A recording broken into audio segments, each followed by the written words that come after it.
Charte de l'impérialisme.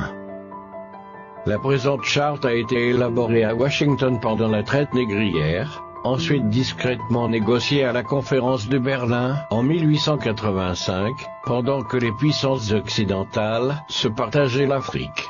Ils négocièrent secrètement à Yalta le partage du monde en 2 blocs après la Deuxième Guerre mondiale, et pendant la création de la Société des Nations, l'ancêtre de l'ONU. Dispositions générales.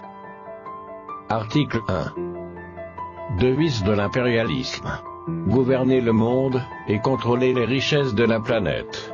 Notre politique est de diviser pour mieux régner, dominer, exploiter et piller pour remplir nos banques, et faire d'elles les plus puissantes du monde.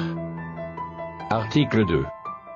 Aucun pays du tiers-monde ne constitue un État souverain et indépendant. Article 3.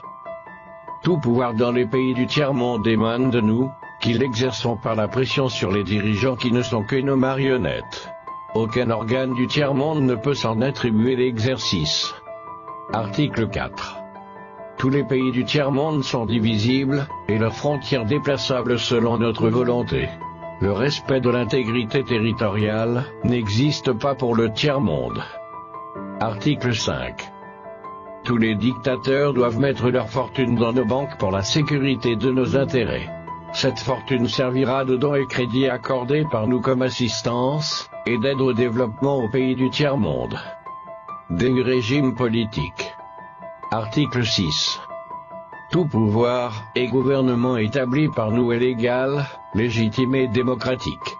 Mais tout autre pouvoir ou gouvernement qui n'émane pas de nous est illégal, illégitime et dictatorial, quelle que soit sa forme, et sa légitimité. Article 7. Tout pouvoir qui oppose la moindre résistance à nos injonctions, perd par le fait même sa légalité, sa légitimité, et sa crédibilité. Il doit disparaître. Des traités et des accords. Article 8. On ne négocie pas les accords, et les contrats avec les pays du tiers-monde, on leur impose ce qu'on veut, et ils subissent notre volonté. Article 9. Tout accord conclu avec un autre pays, ou une négociation sans notre aval est nul, et de nul effet. Des droits fondamentaux. Article 10. Là où il y a nos intérêts, les pays du tiers-monde n'ont pas de droits. Dans les pays du Sud, nos intérêts passent avant la loi et le droit international. Article 11. La liberté d'expression, la liberté d'association, et les droits de l'homme, n'ont de sens que dans le pays où les dirigeants s'opposent à notre volonté. Article 12. Les peuples du tiers-monde n'ont pas d'opinion, ni de droit, ils subissent notre loi et notre droit. Article 13. Les pays du tiers-monde n'ont ni culture ni civilisation, sans se référer à la civilisation occidentale. Article 14. On ne parle pas de génocide, de massacre ni de crimes de guerre ou de crimes contre l'humanité dans les pays où nos intérêts sont garantis, même si le nombre des victimes est très important. Des finances publiques. Article 15. Dans les pays du tiers-monde, nul n'a le droit de mettre dans leur banque un montant d'argent au-dessus du plafond que nous avons fixé. Lorsque la fortune dépasse le plafond, on la dépose dans l'une de nos banques pour que les bénéfices retournent sous forme de prêts ou d'aide économique au développement en espèces ou en nature. Article 16.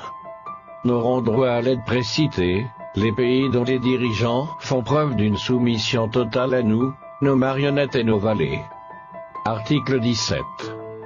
Notre aide doit être accompagnée des recommandations fortes de nature à empêcher et briser toute action de développement des pays du tiers-monde.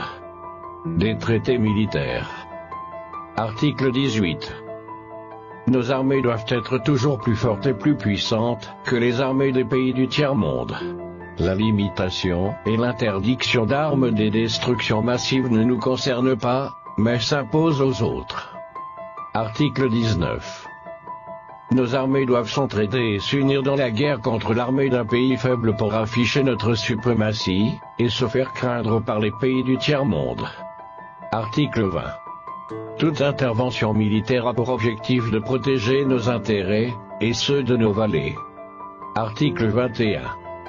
Toute opération d'évacuation des ressortissants des pays occidentaux cache notre mission réelle, celle de protéger nos intérêts, et ceux de nos valets. Accords internationaux. Article 22. L'ONU est notre instrument, nous devons l'utiliser contre nos ennemis, et les pays du tiers-monde pour protéger nos intérêts. Article 23. Notre objectif est de déstabiliser et détruire les régimes qui nous sont hostiles et installer nos marionnettes sous la protection de nos militaires sous la couverture des mandats des forces de l'ONU. Article 24. Les résolutions de l'ONU sont des textes qui nous donnent le droit et les moyens de frapper, de tuer et de détruire les pays dont les dirigeants et les peuples refusent de se soumettre à nos injonctions sous la couverture des résolutions du Conseil de sécurité de l'ONU. Article 25.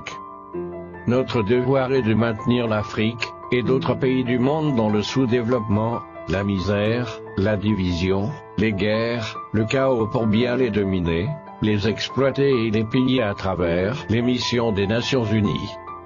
Article 26. Notre règle d'or est la liquidation physique des leaders et dirigeants nationalistes du tiers-monde. Article 27. Les lois, les résolutions, les cours et tribunaux des Nations Unies sont nos instruments de pression contre les dirigeants et les leaders des pays qui défendent les intérêts de leur peuple. Article 28.